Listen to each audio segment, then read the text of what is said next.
Bonjour à tous et à toutes. Merci. Nous sommes heureux de nous retrouver, Philippe Leduc, Renaud Degas et moi-même, pour une nouvelle séance des contrepoints de la santé qui se déroule exceptionnellement au siège de l'Agence régionale de santé d'Île-de-France avec vous. Aurélien Rousseau, vous en êtes le directeur général depuis un peu moins de 2 ans, alors que vos institutions régionales de santé ont tout juste ou à peu près 10 ans. Nous fêtons donc cet anniversaire avec vous dans une période tout à fait exceptionnelle de crise sanitaire, celle de la Covid-19 que nous traversons encore. Cette émission a été enregistrée ce mardi 9 juin 2020 en matinée. Le thème de notre émission est « Après la Covid-19, quel avenir pour les agences régionales de santé ?» Merci à celles et ceux qui ont posé des questions sur Twitter dès l'annonce de notre émission de ce jour. Philippe Leduc. Première question, Aurélien Rousseau. Bonjour. Et avant d'aborder les questions de fond de gestion de la crise et des enseignements qu'on peut en tirer dès à présent, pourriez-vous nous dire quelle est la situation sanitaire en Île-de-France? L'épidémie est-elle jugulée, bien que le virus circule encore, on le sait? Il y a 150 clusters en France, sur tout le territoire au 2 juin. Alors, on sait qu'il n'y a pas de diffusion communautaire avérée, donc ces clusters sont contrôlés. Est-ce qu'en Île-de-France, ils sont vraiment sous contrôle? Craignez-vous un relâchement des mesures préventives? Et quels sont les résultats des opérations de dépistage que vous faites, surtout en banlieue de Paris? Bonjour, tout d'abord, merci. Je suis très heureux de retrouver les contrepoints après cette période un peu troublée pour eux aussi.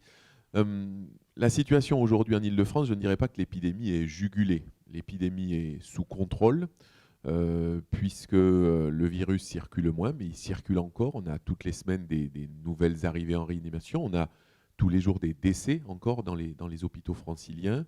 Les quelques grands indicateurs, c'est qu'on est un tout petit peu au-dessus de 40% des lits de réanimation occupés par des patients Covid, autour de 500 personnes encore. On a un taux de positivité au test qui est autour de 2%, donc un peu plus élevé que dans la moyenne nationale. Et par ailleurs, on a des territoires avec encore de l'hétérogénéité, puisque vous le savez, on a des territoires qui ont été très touchés par l'épidémie et d'autres qui ont été touchés, mais dans des proportions moins graves. Donc, si je puis dire aujourd'hui, il y a 3 mots-clés qui vont continuer à guider notre action. Le premier, c'est celui de confiance. Confiance parce que ça vaut le coup de le redire quand même. Si on en est là aujourd'hui, si l'épidémie elle est sous contrôle, c'est évidemment les soignants qui ont gagné cette bataille. C'est grâce à eux que la digue n'a pas cédé. C'est grâce à eux que l'eau n'est pas passée par-dessus le barrage.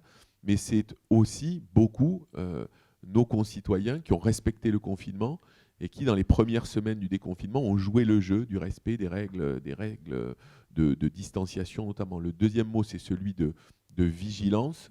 On est en permanence, et ça fait écho à votre question, Philippe Leduc, c'est-à-dire on s'assure qu'on n'a pas d'angle mort dans notre appréciation de l'épidémie. C'est pour ça qu'on a lancé, il y a maintenant un peu plus de 15 jours, des grandes opérations de dépistage dans le mode de l'aller vers les populations.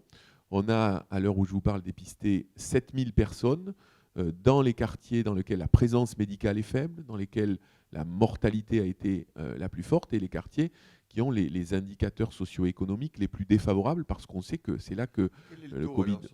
Et sur ces 7000, le taux est autour de 1% de positivité. Ça veut dire qu'on n'a pas trouvé une typologie de population dans laquelle le virus circulait activement. Et dernier point, donc je le disais confiance, je le disais vigilance, et le dernier point, c'est évidemment en permanence l'adaptabilité, puisque même si les indicateurs sont au vert, leur tendance est au vert, on se tient prêt à préparer une nouvelle vague, ou qu'elle soit vague, qu'elle soit vaguelette, on n'en sait rien, mais ça ne se passera pas dans les mêmes conditions. D'abord parce que les soignants ont subi plusieurs mois de mobilisation intense. Les acteurs comme l'Agence régionale de santé, à son niveau, a subi 4 mois de mobilisation intense. Les équipes sont épuisées. Et puis, on apprend toujours d'une crise dans la nature de la mobilisation des acteurs. Donc, on est sur ces 3 piliers à la fois, mais la vigilance, c'est le cœur du réacteur. Et les clusters, il y en a combien en Île-de-France? Il y a 39 clusters en Île-de-France. Je voudrais souligner que les clusters, donc 3 personnes contaminées dans un lieu unique, c'est une chose. Moi, au quotidien, on est aussi très vigilant sur ce que l'on appelle les situations complexes. C'est-à-dire, même s'il n'y a qu'un cas dans une école, ben, ça nécessite qu'on se projette, qu'on travaille avec les équipes, etc. Et dernier point, cette typologie des clusters, elle ne prenait pas en compte dans les définitions de Santé publique France, notamment les contaminations hospitalières ou en EHPAD. Je crois que la doctrine va un peu évoluer, donc on sait qu'on va sans doute en avoir un peu plus, mais ces clusters sont sous contrôle. Il y a ici un étage en dessous de nous, 100 personnes qui travaillent en permanence au suivi des clusters et des 700 situations complexes qui ont été signalées à l'ARS. Aurélien Rousseau, comment vous-même d'ailleurs et vos équipes, comment vous les avez à l'Agence régionale de santé d'Île-de-France, comment vous les avez mobilisés, comment vous avez travaillé avec, dans le fond, à la fois les questions d'atmosphère, d'ambiance, mais aussi, comme vous le dites, de vigilance. Quelles ont été la manière de faire?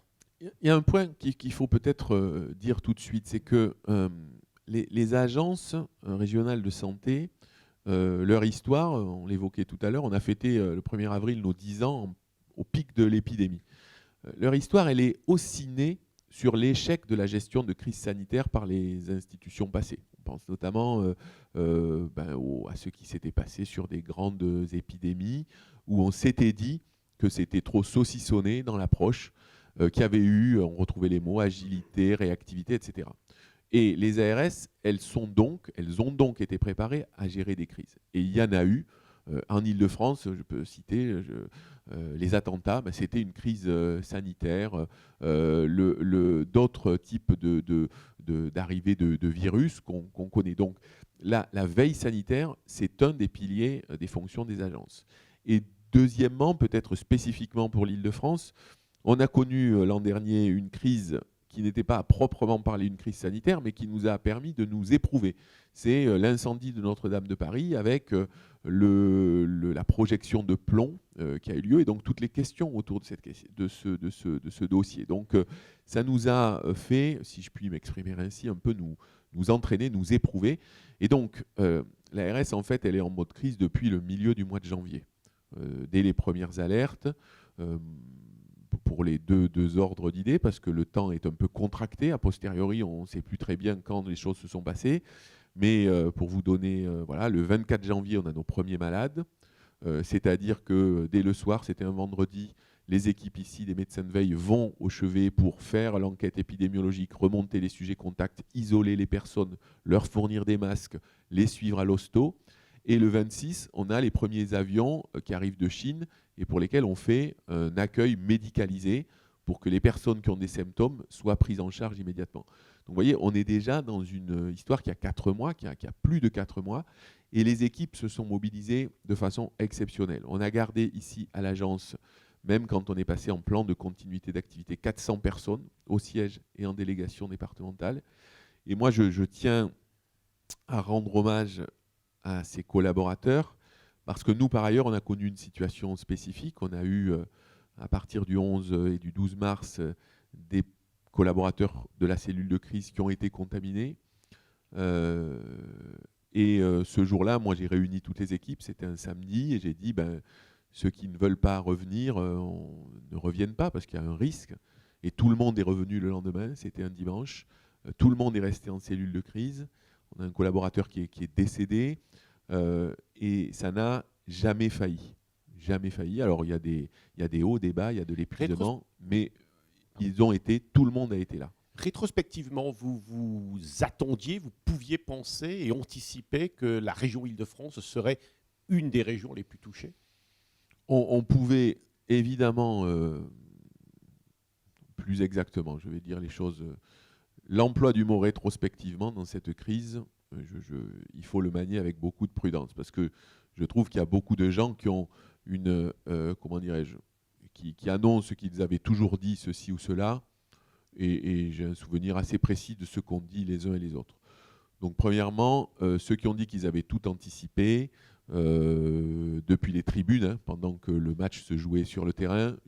J'apprécie leurs commentaires, mais je dois dire que voilà, on doit être cette crise, elle nous apprend la modestie. Beaucoup de modestie. Vous n'aviez pas anticipé. Donc, si, non, parce que pour le coup, sur ce point-là, l'Île-de-France, première région touristique du monde, avec à proximité d'endroits où il y a eu des clusters extrêmement actifs un peu plus tôt que nous, je n'avais pas de doute sur le fait qu'on serait touché, et je n'avais d'autant moins de doute que, même si nous n'avions pas été touchés à ce point-là, notre armature hospitalière aurait été sollicitée pour venir en soutien des autres régions. Donc, je le disais de tout à l'heure, dès fin janvier, on commence à préparer la montée en puissance. Et je l'ai dit à l'époque souvent, pour le coup, tout le travail qu'on a fait de tracing déjà à l'époque, d'isolement, c'était pour ralentir la progression de l'épidémie et gagner du temps pour que le virus de la grippe s'éloigne, puisque les malades, les personnes âgées, notamment en réanimation pour de la grippe, elles étaient très nombreuses au tout début de l'épidémie. Aplatir la courbe. Aplatir la courbe, comme on le disait. Et le deuxième objectif, c'était évidemment d'avoir le temps de se préparer. Parce que pour passer, on y reviendra sans doute, de 1200 lits de réanimation à la nuit du 31 mars ou 1er avril, il y avait 3000 personnes en réanimation en Ile-de-France. On va y arriver sur les réanimations, mais sur la mobilisation de vos troupes, vous avez 900 collaborateurs. Est-ce qu'ils ont été les 900 au front? C'est quoi le mobiliser en crise? Comment? Non, on est un peu plus que ça. On est un peu plus que ça. Il faut. On est 1100 à peu près. Tous les collaborateurs n'ont pas été embarqués. Il y a eu en gros parce que d'abord nous avons arrêté toutes nos autres activités. On s'est consacré uniquement à la crise qui avait une ampleur qui nécessitait un traitement industriel. Ensuite, on est passé en H24 pour de vrai, en 7 jours sur 7.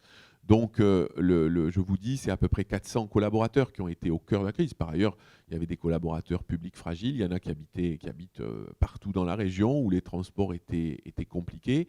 Et puis, on a eu 90 collaborateurs malades et on a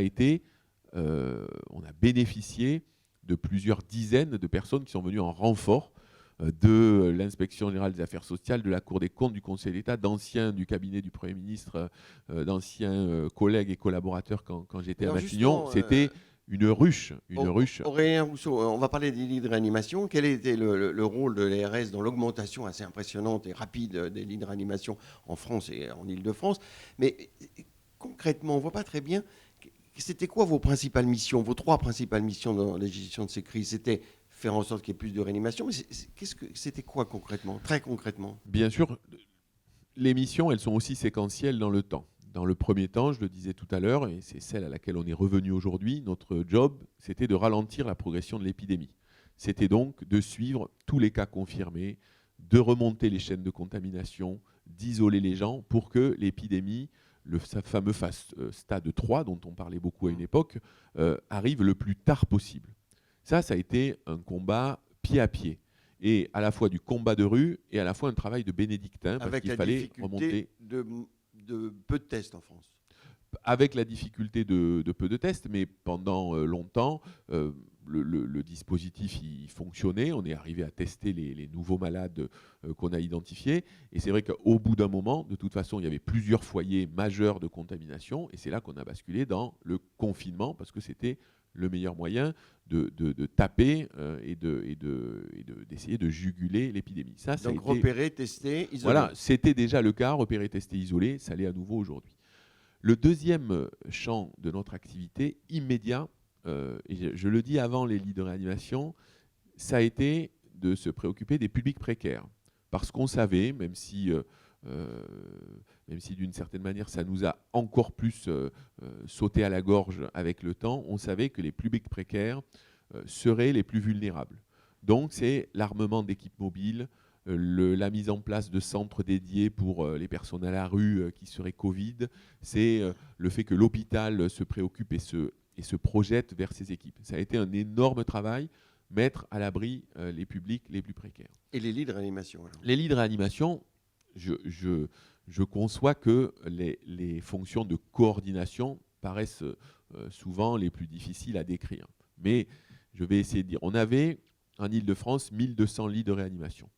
Première chose qui relevait de l'agence, c'est à quel moment décide-t-on de déprogrammer l'intégralité des activités, notamment chirurgicales.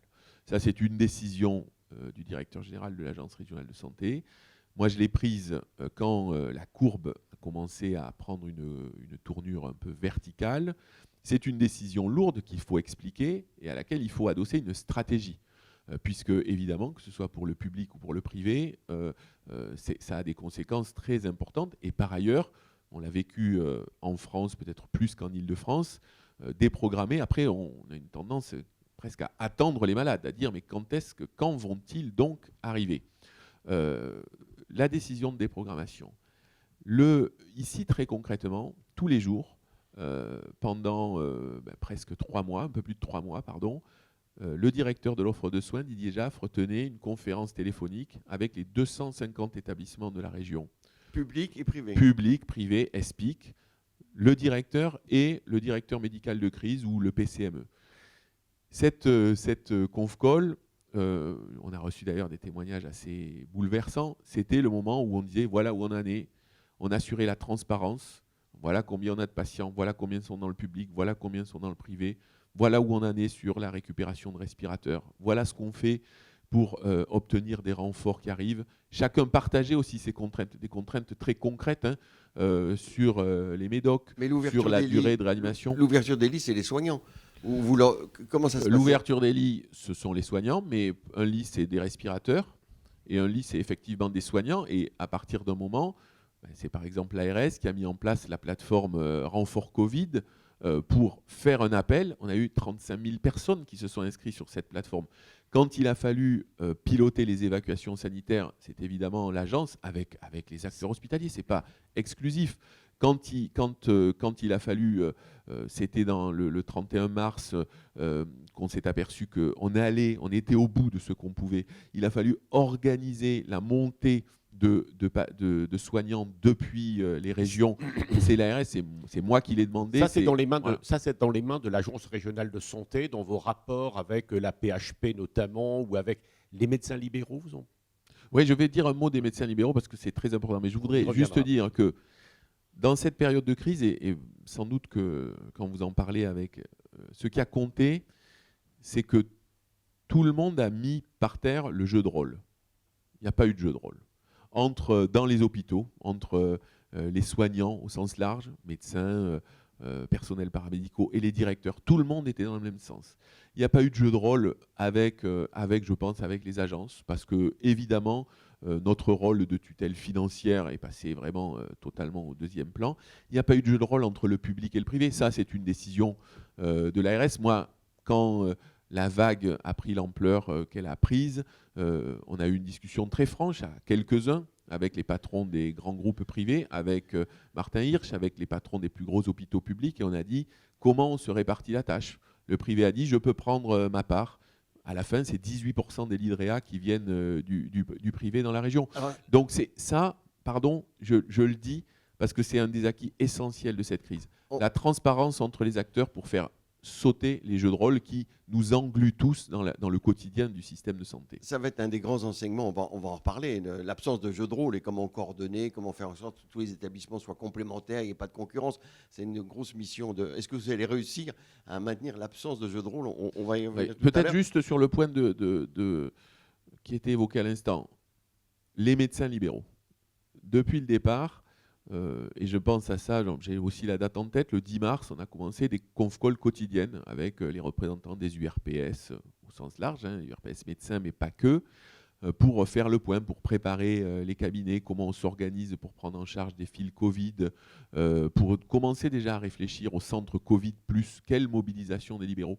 Évidemment, ce n'est pas la peine de se raconter d'histoire, que ce sujet, il a été très marqué par la mise à disposition d'équipements de protection pour les libéraux, puisque dans une situation de très grande tension, c'est aux établissements de santé et médico-sociaux que la priorité a été donnée. Mais le dialogue avec les libéraux, il a été constant, parfois un peu vif, mais constant, et on a fait des choses, là aussi, qu'on n'aurait pas faites aussi vite en temps de paix. Si je peux dire. On va y revenir avec l'enquête qu'a fait BVA, que va nous révéler Lille Pexoto. Vous n'avez pas ménagé votre peine, on le voit bien, on s'en doutait pas. On s'en doutait plutôt. Et pourtant, certaines. Merci. Et pourtant, Merci, acte manqué. mais j'y arrive. Et pourtant, certaines critiques sont vives. On l'a vu en particulier maintenant, un fameux débat organisé par le Sénat. Il est reproché aux ARS en général. Alors, c'est pas en particulier l'Île-de-France, mais bon, je cite, de ne pas être organisé pour l'urgence, d'entretenir des relations difficiles avec les préfets. De manquer de proximité, d'être une bureaucratie, enfin on pourrait en dire beaucoup, et même un grand quotidien du soir disait ARS bouc émissaire, ce qui montre bien qu'on a l'impression qu'on veut peut-être vous faire porter plus, mais comment vous réagissez à ces critiques qui sont réelles et qui sont importantes? Je complète la question de Philippe, notamment, et vous, en introduction de notre entretien, vous nous précisez que les agences régionales de santé sont calibrées pour les urgences. Or, dans le fond, est-ce que c'est vraiment le cas? En tout cas, c'est peut-être les reproches que l'on pourrait faire. En tout cas, c'est en discussion. Il faudrait que vous reveniez sur ce point. Les agences régionales de santé ont vocation à gérer les crises sanitaires. Si beaucoup de personnes ont connu des crises sanitaires de l'ampleur de celles qu'on continue vivre aujourd'hui, j'ai hâte qu'on me les présente. Cette crise sanitaire, dans son ampleur, dans sa durée, elle est totalement inédite. Donc, évidemment que je ne vais pas dire que tout a été parfait. Et deuxièmement, je ne crois pas avoir dit qu'elles étaient calibrées. Parce que, je le dis aussi très simplement, et pour une agence comme l'Île-de-France, oui, les fonctions de veille et de sécurité sanitaire, parce qu'on entre sans doute dans une phase où des grandes épidémies de cette nature, on en connaîtra d'autres, elles vont devoir être renforcées. Ça ne fait pas de doute. Donc, ça n'est pas pour dire facile. Ça n'a pas été facile. Ça a été un combat pied à pied. Est-ce que vous pensez que ces critiques sont injustes? Et j'y viens. Ces critiques, il y a un sujet quand même. Ces critiques, je les trouve en grande partie injustes. Une partie parce qu'elles portent sur des sujets que les ARS n'ont pas eu à gérer. On peut le regretter, on peut en passer ce qu'on veut. L'affectation des masques n'était pas dans les missions des ARS. Nous avons tous les DG d'ARS, on a mis en place des stocks tampons en soutien au dispositif national de distribution de masques. Ici, c'est 10 millions de masques qui ont été récupérés par dons, notamment des collectivités qui ont eu un rôle majeur dans cette crise et qu'on a redistribué en urgence. Moi, j'avais ici au rez-de-chaussée 40 personnes, notamment des militaires de l'opération Résilience, qui ont assuré cette logistique et cette distribution. La réalité, c'est que les ARS, leur premier job, freiner la progression de l'épidémie. Elles y ont consacré toute leur énergie, elles l'ont fait. Il y a d'ailleurs eu beaucoup, on l'oublie maintenant, de commentaires à l'époque sur « Mais diable, pourquoi ne passe-t-on pas en phase 3 ?» On ne passe pas en phase 3 parce que pendant des semaines, dans ce combat pied à pied, on a freiné la progression de l'épidémie.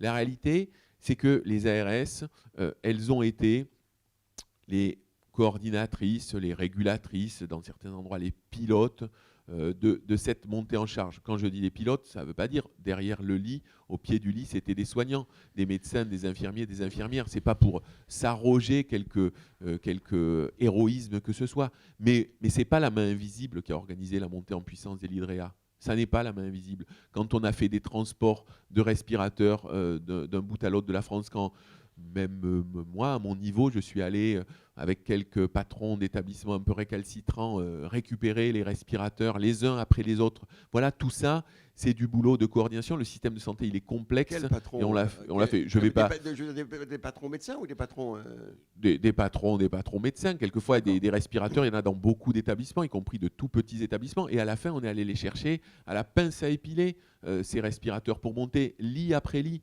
La réalité, je le dis parce qu'on l'a pas beaucoup dit, moi, l'honneur du système de santé, et donc pas que de l'ARS, l'honneur du système de santé, c'est que la moyenne d'âge des patients en réanimation dans cette région, elle n'a pas bougé. Elle est restée à 60 ans. C'était le chiffre de l'année dernière, c'était le chiffre de 2018 aussi. Il n'y a pas eu de tri de malades. En Italie, la médiane d'âge, elle est tombée à 45 ans au plus fort de l'épidémie. Nous, elle est restée à 60 ans. toutes les personnes qui avaient besoin de lits de réanimation sont Alors, allées en réanimation. Aurélien, Je, oui, allez-y, juste, allez-y. dans l'agilité, évidemment, on entend beaucoup de choses sur les EHPAD, par exemple. Les EHPAD, les établissements ont des gestionnaires. Par ailleurs, il y a une co-tutelle dont on peut discuter par ailleurs entre les ARS et les conseils départementaux. En Ile-de-France, on a envoyé 3000 personnes en renfort dans les EHPAD. Tous les jours, chacun des EHPAD de la région avait un agent de l'ARS pour recueillir ses besoins. Je ne dis pas qu'on a pu répondre à tout, mais il n'y a aucun EHPAD qui a été dans un huis clos, tout seul, dans son coin, face à ça. Donc, moi, je suis prêt à entendre évidemment toutes les critiques, mais ici, la moitié des agents de cette agence, ils ont fait un autre métier en quelques jours. Ils ont appris un autre métier, ils ont appris l'agilité. Dernier point, il y a alors quelque chose qui, là, je trouve que c'est un peu une facilité. Moi, j'ai vécu cette crise dans un lien permanent, confiant et réactif avec les préfets. Voilà. Avec le préfet de la région d'Île-de-France, avec le préfet de police, avec lesquels on est en lien tous les jours, évidemment. Il n'y a pas de concurrence, il n'y a pas de prérogatives différentes. Et même vos collègues aussi, parce que c'est quelque chose non, mais qui remonte. le sujet, il est ancien, il est connu, Oui. etc. Mais il peut être exacerbé pendant une crise. Bien, oui, ou il peut être dépassé pendant une crise. C'est aussi très dépendant des personnalités, des uns, des autres, etc. Je n'ai pas de doute là-dessus. Mais moi, je trouve plutôt que la réponse collective, en sachant quels sont les points forts des uns et des autres. Voilà. Moi, je sais que pour organiser la mobilisation des conseils départementaux et des collectivités et des communes, par exemple, les préfets, ils ont pris la main à des moments et c'était très utile. Voilà. Et aujourd'hui encore, on est main dans la main. Donc, je ne dis pas qu'on aura 1000 exemples de trucs qui n'ont pas marché. Mais ici, et je pense dans la plupart des régions du pays, il n'y a pas eu... on ne s'est pas regardé en chien de faïence en attendant que l'autre trébuche. Tout le monde a été mobilisé. Avec Philippe, on va peut-être essayer de dépasser la période de la crise pour voir comment les choses vont s'organiser. Mais simplement en un mot, vous avez le sentiment, pour faire la transition, que notre système était adapté ou mal adapté à affronter cette crise et probablement, comme vous l'avez dit, les crises qui vont venir, parce qu'il n'y a pas de raison qu'il n'y en ait pas d'autres, malheureusement. Moi, j'avoue qu'on est le 9 juin. Je le disais en introduction avec votre question, encore 500 malades en réanimation. Je ne suis pas prêt à faire le bilan complet de cette crise. Premièrement. Deuxièmement, cette crise, elle n'est pas venue tempête dans un ciel calme. La situation de l'hôpital, les revendications qui étaient formulées depuis de longs mois, en Ile-de-France en particulier, elles étaient là. C'est pas non plus tempête dans un ciel calme parce qu'on était dans une période de transformation avec, j'étais venu chez vous parler des CPTS avec un médecin les communautés libéral, professionnelles, avec les communautés professionnelles territoriales de santé. On était dans une phase de transformation. Ce que je crois, c'est que cette crise, elle a confirmé deux choses. Elle a confirmé que le sujet de la rémunération des soignants, de l'attractivité des postes à l'hôpital public, de l'évolution aussi de la gouvernance pour aller vers plus d'agilité, de médicalisation, c'était légitime. On l'avait, ces sujets sur la table, mais il y a comme un coup de projecteur encore plus fort. Elle a confirmé aussi que sans lien ville-hôpital, on aurait complètement foiré la gestion de cette crise. On a fait un boulot, notamment avec l'URPS médecins, vraiment génial sur la prise en charge des patients en sortie d'hospitalisation. Voilà. On a fait un boulot avec les APTA, les associations départementales, pour prendre en charge et collaborer à cette approche à la fois sanitaire et sociale pour les personnes à l'isolement, absolument indispensable. On a fait un boulot sur la mise en place des centres Covid+, avec des professionnels libéraux, qui a été rapide. Et ces centres-là, on a eu un peu moins de monde que ce qu'on pensait, ben tant pis, ces médecins-là qui sont allés en soutien dans les EHPAD. Donc, ces sujets-là, ville-hôpital, et puis ville-hôpital, situation des soignants à l'hôpital. Et le troisième, qui à mon avis est un des enseignements les plus forts de la crise, c'est le soutien du secteur sanitaire au secteur médico-social. Les filières gériatriques des hôpitaux qui sont allés se projeter dans les EHPAD en soutien, ça a été totalement décisif. La crise, elle est majeure, avec beaucoup de décès. Ça a été des drames et des drames humains, mais l'hôpital n'a pas tourné le dos aux Alors, EHPAD. justement, Aurélien Rousseau, la gestion de l'offre, est-ce que ça va changer quelque chose? Parce qu'on voit bien que Ma Santé 2022, il y a une application qui est difficile, ça prend du temps, plus de temps, peut-être c'est pour ça qu'il y a tous ces problèmes aujourd'hui, qu'il y a le Ségur de la Santé. Mais au niveau de la gestion de l'offre publique, privée, hôpital, ville, vous en avez parlé, est-ce que la crise peut changer quelque chose? Est-ce qu'il peut y avoir, dans le rôle de l'ARS, est-ce qu'il peut y avoir plus de complémentarité et moins de concurrence? Est-ce que tout ça peut être mieux organisé? Est-ce que vous pensez que cette crise va permettre d'avancer sur ce sujet? Et je complète la question de Philippe, c'est pas quand obligé même de compléter toujours tout le temps, hein. la question de l'État et notamment de l'initiative territoriale, de l'initiative locale. Alors peut-être ici moins qu'ailleurs, mais en réalité, ces grandes agences qui ont été créées dans d'autres régions, la vôtre a moins bougé finalement, celle de l'Île-de-France, mais c'était une sorte de décalage ou de déconnexion entre le siège de l'agence et puis les territoires. Alors justement, pour bien comprendre, bien cibler la question, c'est régulation de l'offre sur chaque territoire en fonction des spécificités de chaque territoire, qui est une difficulté aujourd'hui en France. Vous aurez remarqué que Philippe pose une question de manière technocratique. Ma question était simple, moi. Philippe, Allez. vous allez pouvoir venir dans une ARS, faites gaffe. Donc, du C'est un compliment. régulation de l'offre. En fait, les deux questions sont liées et complémentaires parce qu'elles montrent aussi la situation dans laquelle on est. Je le dis simplement, si on n'avait pas eu une approche régionale et très maîtrisée régionalement des lits de réanimation, on n'aurait pas pris en charge tout le monde. Si les lits de réanimation d'un département prenaient en charge les malades du département point, la situation aurait été catastrophique.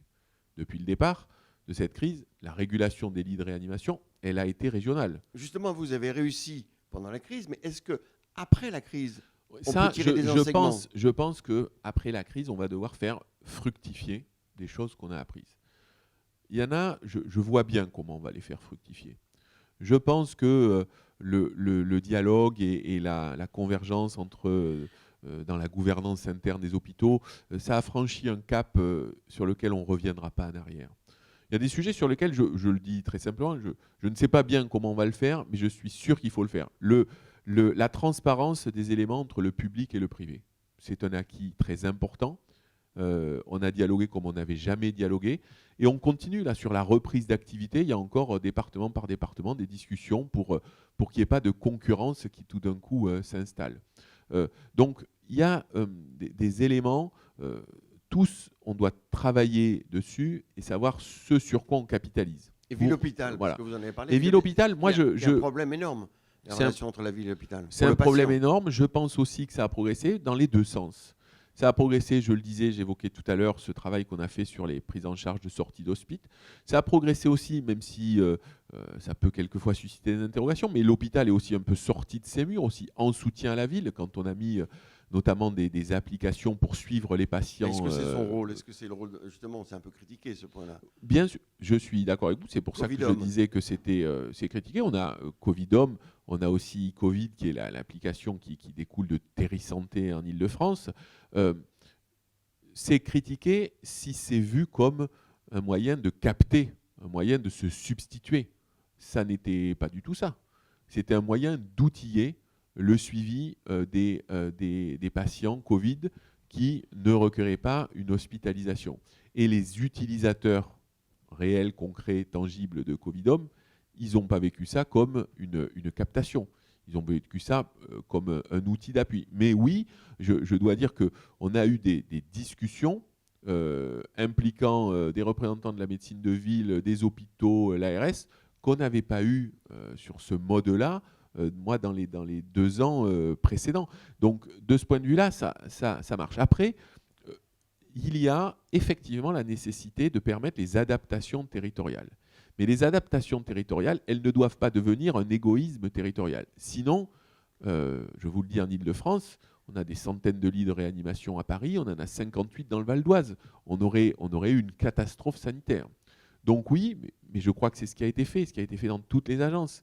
C'est qu'on a parfois, ici, moi j'ai fixé des objectifs de résultats, et après, les équipes des délégations départementales se sont organisées avec avec le conseil départemental, avec les représentants des libéraux, avec les préfets, pour construire la réponse. Et sur beaucoup de sujets, les réponses, elles sont différenciées. Mais, et je le dis, arrêtez là-dessus, cette différenciation, on nous la reproche aussi beaucoup. Là, comme ça, on nous dit agilité, différenciation, c'est smart. Mais on nous la reproche aussi beaucoup.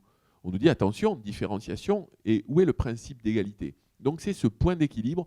Ce que je crois, c'est sûr, c'est que nos délégations départementales, elles ont montré, et ce n'est pas un sujet nouveau, qu'elles sont un lieu essentiel du lien, notamment avec les élus et les professionnels libéraux, qu'elles doivent pouvoir apporter des réponses rapides, qu'elles doivent pouvoir s'adapter. Et ça, c'est les délégations départementales, mais c'est aussi le siège de l'agence qui doit accepter ça. On n'est pas des tutelles, on est des régulateurs. Justement, est-ce que vous n'êtes pas un peu quand même entre le marteau et l'enclume? Le marteau, c'est l'État, et l'enclume, c'est les professionnels de santé, ou inversement. Est-ce que cette crise ne vous a pas renforcé? Est-ce que ce n'est pas votre lettre de noblesse que vous avez conquis là? Est-ce que vous pensez que vous serez plus fort dorénavant pour être vraiment un opérateur local et, ce que reprochent certains, pas une courroie de transmission? Je pense qu'on sera forcément les deux. D'abord, on sera toujours entre le marteau et l'enclume. Je vous laisse la responsabilité des qualifications pour les uns et les autres. On le sera forcément parce qu'on est le bras armé du ministère. Après, ce que cette crise a montré, c'est que la capacité d'adaptation et de réaction rapide, elle suppose quelquefois que les agences, prennent leurs risques et fixent des normes, adaptent des règles extrêmement rapidement. On l'a fait, je crois, dans la plupart des cas, on l'a fait pendant cette crise. On doit apprendre à le faire en temps normal. Et c'est vrai que la question, mais qui est au cœur du Ségur de la santé, c'est il y a une demande d'autonomie des acteurs, et c'est à quelle échelle on fait jouer cette autonomie qui ne doit pas aller contre la solidarité nationale. Et s'il n'y avait pas eu de solidarité nationale, les évacuations sanitaires, on les aurait pas faites. Donc il ne faut pas aller contre la solidarité nationale. Et puis il faut aussi garantir que, évidemment, nos concitoyens seront pris en charge dans les mêmes conditions, avec les mêmes chances dans tous les coins du territoire. Aurélien Rousseau, vous avez quand même noté, évidemment, que certains acteurs politiques demandent une vraie régionalisation et beaucoup plus de pouvoir aux régions, notamment. On va y revenir sur les élus. On va passer aux médecins libéraux peut-être et le témoignage de Pexoto de BVA qui fait un travail de fond qualitatif, donc pas quantitatif, sur le sentiment des médecins. On va l'écouter et la regarder. Bonjour, je voulais juste apporter ce petit témoignage parce que nous sommes en train là de faire des analyses. Alors, on n'a malheureusement pas de résultats quantitatifs à vous donner là pour ce contrepoint, mais on a quand même fait beaucoup d'entretiens. On a fait des entretiens qualitatifs de médecins, des médecins qui avaient été un petit peu sur le front du Covid pendant cette période difficile à traverser. Et certains nous ont fait part d'ailleurs d'une extraordinaire capacité de résilience, mais qu'ils ont trouvé vraiment hors ARS. J'ai été surprise. Alors évidemment, ça reste du qualitatif, mais aucun médecin que nous avons interrogé ne nous a parlé des ARS comme agents de facilitation ayant été à l'initiative de choses. Nous avons eu l'impression à l'analyse de nos entretiens quali que c'était les médecins eux-mêmes qui s'étaient mobilisés entre eux, en fait, pour faire d'ailleurs des choses qui étaient dans le plan santé 2022, attendu effectivement dans les années qui viennent. On a été étonnés de voir que ça a été fait en 15 jours. Il y a des médecins qui ont été capables de monter des communautés entre eux, entre le public, le privé, entre la médecine de ville, la médecine, les établissements de santé, qui ont été capables d'accepter absolument qu'il y ait des pharmaciens qui renouvellent les ordonnances parce que qu'ils ont été aussi capables d'accepter qu'il y ait des infirmières qui fassent des plannings d'organisation entre plusieurs médecins pour organiser la file active de patients. Mais dans tous la téléconsultation aussi, qui a été pour certains médecins une découverte, là, il a fallu mettre les bouchées doubles.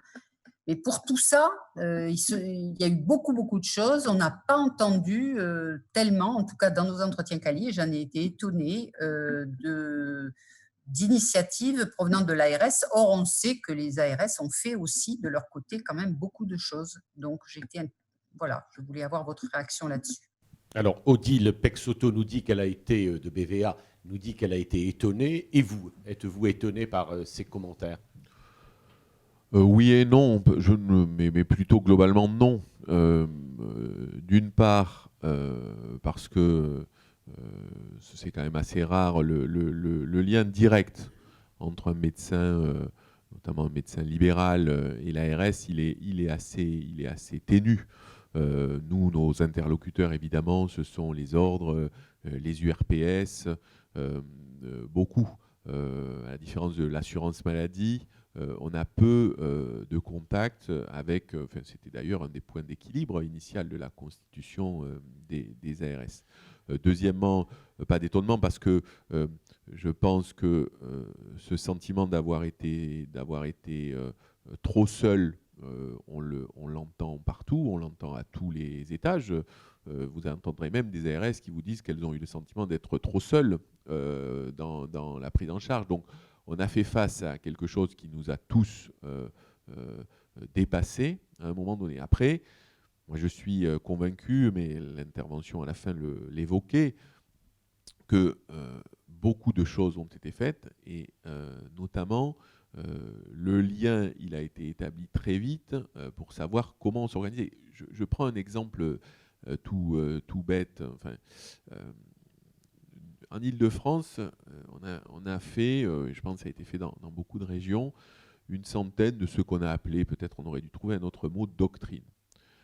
Les doctrines, c'était quoi? C'était d'essayer de mettre noir sur blanc un truc qui faisait le lien entre ce que les sociétés savantes préconisaient, ce qu'on savait de l'épidémie, et ce que, dans le dialogue avec les professionnels, on pense qui était utile. Donc on a fait des doctrines sur l'organisation des cabinets, par exemple, pour savoir comment on fait. On a fait des doctrines dans l'autre sens, hein, sur la prise en charge du malade du cancer qui aurait le Covid. On a fait une centaine de ces doctrines. Alors, aujourd'hui, beaucoup de nous dire, ces doctrines, c'est bien le symbole que l'ARS est une machine à produire ça. Dans les faits, dans le concret, dans les jours, le pic de cette crise, on nous demandait des éléments, mais comment on fait? Et donc, on a essayé, quelquefois, je le disais tout à l'heure, je reprends cette expression, en prenant nos risques, en allant vite, de poser ça, y compris en disant, bon, on n'a pas encore la doctrine nationale, nous, on pense ça. Après, concrètement, en Île-de-France, c'est presque 100 centres Covid avec des médecins libéraux, où on a en quelques jours, dans un lien toujours hyper étroit avec l'assurance maladie, fixer les règles de financement de ces médecins pour ces médecins et ces professionnels qui sont intervenus dans ces centres. C'est aussi à des moments accepter de revenir sur des initiatives qu'on avait prises. Je prends un exemple qui était prise, la distribution des masques par le biais des pharmaciens d'officine. Il y a eu une proposition conjointe des URPS de passer par une plateforme. Voilà, et on a constitué ça, on a changé, on a proposé au national notre système et on l'a fait. La montée en puissance de la téléconsultation ne s'est pas faite non plus totalement par comment dirais-je, une espèce de voilà, mais par nécessité, comme plus voilà, personne ne pouvait la main sortir. invisible. Voilà, mais c'est pas la, c'est un peu par ça n'est pas la nécessité. main invisible. Oui, Oui. bien sûr. Et puis par ailleurs, on a, et ça c'est très important et ça a été très bien dit, la crise a été un accélérateur de la nécessité de se regrouper, de travailler en commun.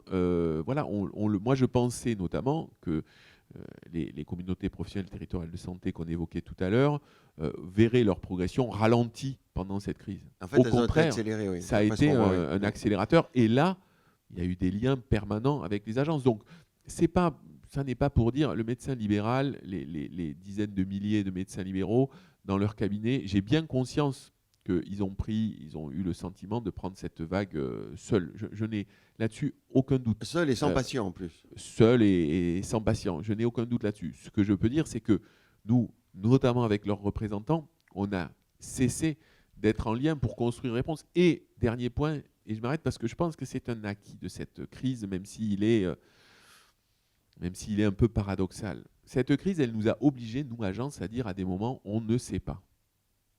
Alors, on peut dire, c'est quand même extraordinaire, l'Agence régionale de santé ne savait pas quelles seraient les modalités de rétribution de la perte d'activité. Et moi, je pense et je plaide pour qu'une agence comme nous, très régalienne, assume de dire il y a des choses qu'on sait, des choses qu'on ne sait pas. C'est vrai sur les sujets financiers, c'est vrai sur l'épidémie en elle-même. Sur la médecine. C'est vrai sur la médecine. Et on l'a vu.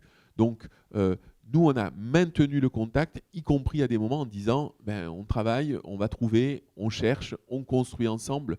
Et il y a des trucs qu'on a construits, dont on pensait de bonne foi que ce serait avec les partenaires, jamais Je seul. pense que tout le monde a fait petit à petit preuve d'humilité quand même, parce que c'est vrai que c'était Tout le monde a fait preuve d'humilité, mais du coup, a posteriori, de nous dire, le 13 mars, j'ai demandé à l'Agence régionale de santé tel truc, oui, il est vrai qu'il y a des choses auxquelles nous n'avions pas les réponses. Mais on s'est bagarré pour obtenir et pour donner des réponses, même provisoires, et même régionales, quitte à les adapter ensuite. Juste, on va parler des élus, parce que c'est un gros sujet. Il y avait 100 centres Covid, vous nous avez dit, il y en a combien aujourd'hui encore d'ouverts ? Je ne sais pas vous dire le chiffre, il y en a une partie qu'on a maintenue en activité, parce que notamment ils sont pourvoyeurs, oui ça diminue, pourvoyeurs d'équipes mobiles qui vont notamment en appui pour l'appui à l'isolement. Alors les critiques peut-être les plus vives viennent des élus, enfin de certains élus en tout cas, en conscience qu'ils ne sont pas associés. Alors c'est toujours le grand débat, on ne va pas l'aborder aujourd'hui à fond, c'est décentralisation, déconcentration. Mais est-ce que vous ne pensez pas quand même que les ARS, et la vôtre en particulier, pourraient plus s'appuyer avec les élus, les impliquer plus, leur donner plus de poids? Est-ce que ces critiques sont valables pour vous? Est-ce que, par exemple, il n'y aurait pas des sujets comme le projet régional de santé qui devrait être voté au conseil régional? Ou comment impliquer plus les élus? Réels ou de circonstances? Non, mais moi je pense que, mais on l'avait déjà entendu à l'issue l'an dernier du grand débat national, je pense que l'aspiration, la revendication des élus d'avoir plus de prise sur les enjeux de santé, elle est totalement légitime. Alors comment faire alors ? Je n'ai là-dessus, moi, aucune espèce de... Il y a deux sujets un peu différents que vous évoquez. Le premier, pendant la crise. Pendant la crise, on a essayé d'abord d'informer en temps réel sur tout ce qu'on savait et encore une fois sur tout ce qu'on ne savait pas. Et moi, je pense que ce soit la présidente de la région Valérie Pécresse, la maire de Paris, les présidents de conseils départementaux, beaucoup d'élus, c'était au quotidien qu'on se parlait pour gérer cette crise. Et on l'a mis en place extrêmement tôt. Et on se parlait, y compris pour solliciter le soutien. Je pense par exemple que les équipes mobiles qu'on a armées vers les publics précaires, c'est des équipes du CRIPS, du CRIPS de la région Île-de-France, donc le centre qui s'occupe de la prévention, notamment dans le champ du sida, qui sont venus nous aider et il y avait que des voitures du CRIPS dans le parking de l'ARS. Donc on a bossé. Voilà. Comment pérenniser ces relations? Et je pense l'autre sujet, c'est que donc cette pérennisation sur le terrain de l'information, du partage, elle me semble acquise. L'autre champ qui est plus lourd, c'est celui de dire, au fond, la santé est devenue la première préoccupation des Français. Il est légitime pour des élus d'avoir une place. Moi, par exemple, je regrette à chaque fois qu'on tient un conseil de surveillance de l'agence qui est, à part quelques-uns auxquels je pense qui sont là, les élus désignés ne viennent pas. Mais ils ne viennent pas, et je le comprends très bien, parce qu'ils ont le sentiment qu'en fait, on ne les associe pas vraiment. Ils n'ont pas une place. Moi, je pense qu'aujourd'hui, et ça sera un des sujets du Ségur, on peut franchir une étape là-dessus, avec cependant, toujours en tête, cette aspiration à ce que les initiatives locales, les volontés de soutien quelquefois des élus au système de santé, on puisse les accompagner, mais aussi une aspiration hyper forte dans notre pays d'assurer le principe d'égalité et l'égal accès à la santé. Mais moi, je pense, pour le dire simplement, que oui, on va et on doit, et ça sera précieux, passer une étape dans la participation et la responsabilité des élus sur ces sujets. Nous vous proposons d'écouter les questions posées par Renaud Degas et par nos auditeurs. Oui, alors j'ai résumé en 2 questions, des questions qui sont venues soit par Twitter, soit par d'autres canaux. Il y en a une qui est autour de l'autonomie des ARS par rapport à l'État, et une autre sur la relation ville-hôpital. Sur l'autonomie, on a vu que vous avez pris l'initiative avec la start-up Medgo de mettre en place Renfort Covid, qui a été un formidable outil, d'ailleurs dupliqué dans d'autres régions, pour venir capter des bonnes volontés soignantes ou qui ont été soignantes, pour venir renforcer les établissements. Et ce, je dirais, en parallèle, voire au-dessus de la réserve sanitaire, qui, elle, on a vu, a coincé, parce que d'abord, je crois qu'ils sont 3, donc pour gérer tout ça, c'est quand même pas facile. Mais en tout cas, on a vu que là, vous aviez pris l'initiative, alors même qu'il y avait un service d'État qui était soi-disant dédié à ce renfort.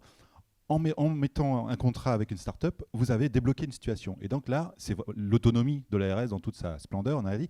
Mais quelle est la limite, justement, entre ces initiatives qui viennent parfois concurrencer des organismes d'État voilà. Est-ce que vous êtes d'ailleurs tapé sur les doigts ou pas sur cette initiative? Alors, vu le résultat, j'imagine que non. Mais voilà, c'est une question. La deuxième, c'est sur la ville-hôpital. Et on vous a entendu, quand vous pensez ville, vous pensez médecin. Et beaucoup de non-médecins de ville, ça... le vivent très mal. Parce qu'en fait, le vivent très mal, et la crise l'a révélé. Comme vous le disiez tout à l'heure, en fait, ça a été un révélateur, et les questions le montrent bien, sur quelque chose qui est très ancien.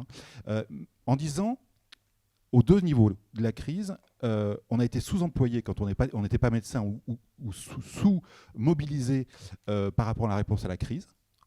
Et d'autre part, on n'a pas vu nos capacités à continuer à faire du soin pour les non-Covid, et ce qui a limité, et ça je pense aux infirmiers libéraux qui étaient tous les jours à domicile, et qui a limité en fait les effets rebonds ou les effets après la crise sur la dégradation. Et là, visiblement, il y a un problème, et la question revient régulièrement, de considération de la ville hors médecin, j'allais dire. Parce que... Il n'y a pas que les médecins. Oui, sur les 2 points. Le premier, moi je n'ai pas vécu cette expérience comme vous la décrivez. Parce que la réserve sanitaire, vous avez dit, c'est un organisme d'État qui était fait pour ça. Enfin, la vérité, il n'était pas fait pour ça. C'est un organisme qui, par exemple, j'évoquais tout à l'heure, quand fin janvier, on a fait les premiers accueils à l'aéroport ou les transports de nos compatriotes revenant de Chine vers des centres, c'est la réserve sanitaire qui a été là. Et elle a été là immédiatement, et elle s'est projetée immédiatement, mais sur des points ponctuels. C'est vrai que moi, quand j'ai mesuré la nécessité de monter le nombre de lits, et deuxièmement le nombre de soignants qui étaient malades, on passait à une autre échelle qui n'était même pas le même dispositif. Et deuxièmement, vous l'avez évoqué sur cette plateforme, qui nécessitait quelque chose d'industriel, si je puis dire, dans l'appariement entre des bonnes volontés et des besoins. C'est pour ça qu'on a monté ça extrêmement rapidement. Mais je ne me suis pas fait taper sur les doigts. Et puis même, je vous dire, j'ai partagé avec ça, avec par exemple la chef de la réserve, Catherine Lemortan, avec qui on en a parlé immédiatement et qui ne l'a pas vécu comme une concurrence. Et je trouve que cette manière de mettre en opposition ne reflète pas ce qu'il a fait. Évidemment, les volumes dont on parle étaient totalement inédits. Voilà. Ce qui ne veut pas dire, et je pense que c'est un des acquis, que la question d'avoir durablement une réserve, peut-être avec un volant régional plus fort, je pense qu'elle se pose. Je pense qu'elle sera devant nous parce qu'on aura d'autres événements de cette nature, j'espère évidemment de moins grande ampleur. Donc oui, les agences ont une part d'autonomie.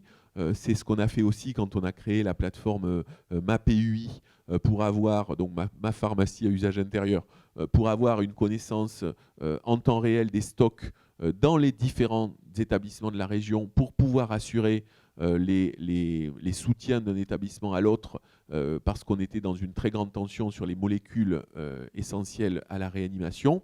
Et quelques semaines après, cette plateforme a été nationalisée. Mais tant mieux. Après, les agences, et ça répond un peu aussi à la question de Philippe tout à l'heure, c'est que les agences, elles ont une capacité d'autonomie. Là où on ne peut pas transiger sur l'autonomie, c'est sur la sécurité sanitaire. Donc oui, et on a eu ce débat avec les élus notamment sur les tests, sur la place des tests sérologiques, etc. Où là, nous nous sommes retrouvés pour ce que nous sommes aussi, c'est-à-dire, je le disais tout à l'heure, le bras armé du ministère qui doit assurer le respect, la diffusion des pratiques médicales qui sont validées. Et là, Donc, alors, Aurélien, la deuxième question sur les soignants non médecins. les soignants, d'abord, si je ne l'ai pas dit assez clairement, ça a été essentiel. Quand j'évoque les CPTS, le principe même, c'est que ce ne sont pas que des médecins. Quand j'évoquais les maisons de santé pluridisciplinaires, j'aurais dû donc dire pluridisciplinaires, celles qu'on a mises en place. Voilà, dans les centres Covid, il y avait aussi évidemment des infirmiers, des infirmières. Je devrais citer le rôle des pharmaciens, qui a été essentiel dans cette crise. Comment vous l'avez vécu, cette crise d'approvisionnement des médicaments? Assez pénible quand même, cette période où les médecins nous ont alertés qu'ils n'avaient plus de médicaments. Enfin, il y a la crise d'approvisionnement des médicaments de réanimation, ça c'est sûr, mais quand vous avez simultanément dans tous les pays du monde un facteur 3 sur le nombre de patients en réanimation, la tension sur les médicaments, la pénurie, et j'allais dire, c'était l'angoisse pour eux, c'est pas la peine d'aseptiser. Hein. On avait 2 jours de stock, mais là on a passé une alerte, et là pour le coup, si le national n'avait pas pris en main le fait de dire on projette sur l'Île-de-France tous les stocks pour permettre que ça tienne, on n'y serait pas arrivé seul et on n'y serait pas arrivé territoire par territoire. Donc ça, c'est quelque chose de fondamental. Je pense que cette crise aura montré que les professionnels de santé, je pense notamment, vous avez raison de les citer, aux infirmiers et infirmières, ont eu un rôle essentiel. Peut-être qu'ils auraient pu avoir un rôle encore plus fort. Et c'est ce que je disais tout à l'heure très clairement en disant si on a une deuxième vague, il y a des choses qu'on fera différemment. Ne serait-ce que parce que si on a une deuxième vague, on aura des stocks d'équipements de protection beaucoup plus importants. Il y avait aussi ce sujet-là. Et dernier point, parce que c'est un sujet très sensible, c'est vrai qu'on a voulu protéger de la contamination. Et il y a eu un effet un peu au carré où les gens ont eu peur d'aller dans les cabinets, que ce soit médicaux ou paramédicaux. Et donc, il y a eu un effet de renoncement aux soins sans doute plus puissant que celui qu'on avait anticipé. A posteriori, on peut se dire, encore une fois, c'était facile à anticiper. Ça a été plus fort que ce qu'on avait prévu. Pareil, si je ne l'appelle pas de mes voeux, mais on avait deuxième épisode, de ce point de vue-là, on ferait différemment et on anticiperait différemment. Cela dit, d'après les chiffres de l'assurance maladie, l'activité des infirmiers en ville n'a pas diminué, contrairement à l'activité des médecins. On arrive au terme de cet entretien. Il y a le Ségur de la santé qui est enclenché. Finalement, comme on disait tout à l'heure, les ARS, tout le monde en parle quelque part. Donc c'est une reconnaissance peut-être de vos missions. Il y a des choses à améliorer manifestement. Quel enseignement vous tirez le plus important pour le rôle des ARS et dans le cas du Ségur de la santé? Quel va être le levier qui va faire en sorte que quand on reviendra vous voir un an après, il y aura moins de critiques? Moi, des ARS. je tire 3 enseignements très vite. Le premier, c'est que l'intuition initiale, il y a 11 ans maintenant, c'était la bonne. Pour gérer une crise comme ça, s'il n'y avait pas eu le lien entre le sanitaire, le médico-social, la ville, l'hôpital, la prévention, on serait passé à côté de la crise. Parce que c'est aussi une crise qui révèle, on n'en a pas parlé, la puissance des inégalités. Voilà. Et donc, ce sujet de la prévention, de la santé publique était décisif. Donc, premier point, cette intuition initiale d'avoir un outil qui peut avoir le regard large, elle était, à mon avis, fondée. Deuxième point, on ne sortira pas de cette crise comme on y est rentré. Et le but n'est pas un retour à la normale. Les ARS, elles ne seront ni tout à fait les mêmes, ni tout à fait une autre, pour paraphraser. Je pense là-dessus que, on l'a dit tout à l'heure, renforcer encore le lien avec les territoires. Dans les territoires, ça veut dire à la fois les élus puis les professionnels de santé. Accepter de la différenciation. Pousser plus loin sans doute aussi les contractualisations avec les acteurs sur des projets. Ce qu'on fait, mais on le fait un peu comme M. Jourdain de la prose, on le fait sans le dire ou sans l'assumer, sans doute qu'on doit aller plus loin.